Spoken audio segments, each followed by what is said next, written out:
Bioinspiration from ant excavation can be applied to various human infrastructure problems such as construction, or it can also aid during disaster zones for search and rescue operations.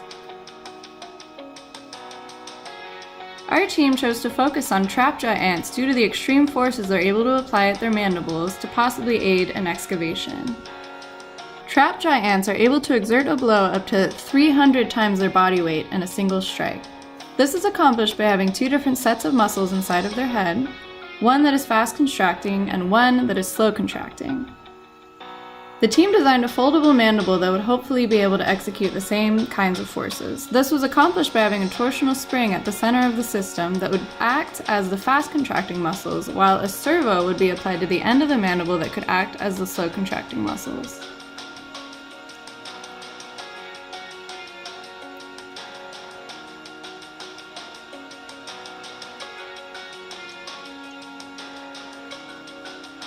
Then the team chose to try to imitate ants and their alternating tripod hexapedal gait by designing a robot that could accomplish the same kind of a gait.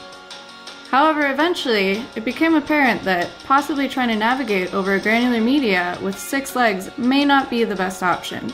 Therefore, the team started to think about different kinds of designs on robots that are able to go anywhere.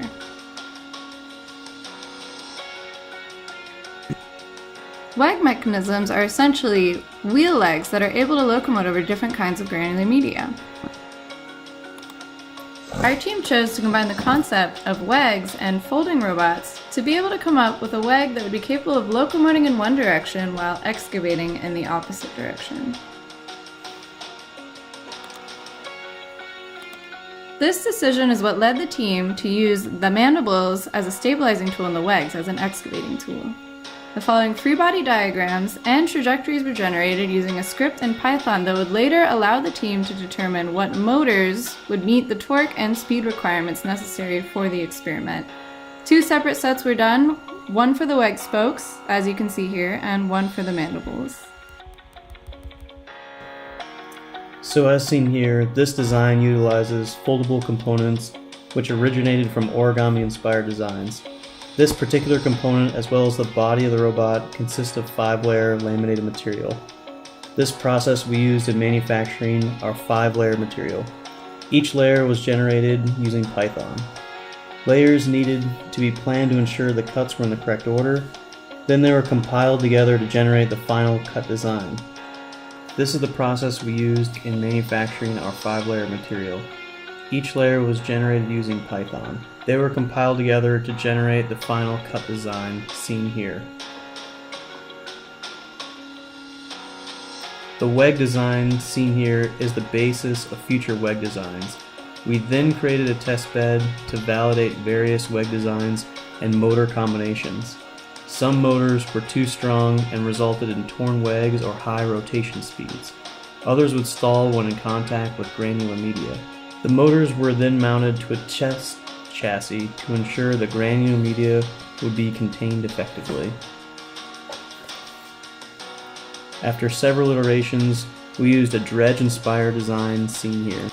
During the phases, the testing devices was designed to understand the grappling forces exerted by the mandible. Once this was completed, different types of sensors were incorporated, such as an IR sensor to detect the distance in which the robot was located, as well as the force sensor to depict whether or not the load was completed at the bed of the robot. After this, the circuit board was designed to complete the overall structure. During the locomotion stage, this allowed the bidirectional theory to be proven that the robot could in fact move in one direction and allow excavation in the other direction. Once this theory was proven, we then began excavation. The robot allowed the IR sensor to detect whether or not it was in the correct distance that was required. If once in fact it was allowed the mandibles to clamp on, allowing the digging to fill up the bed. Once the bed was completely full, the LED sensor would then notify that the bed was full, stopping the motor.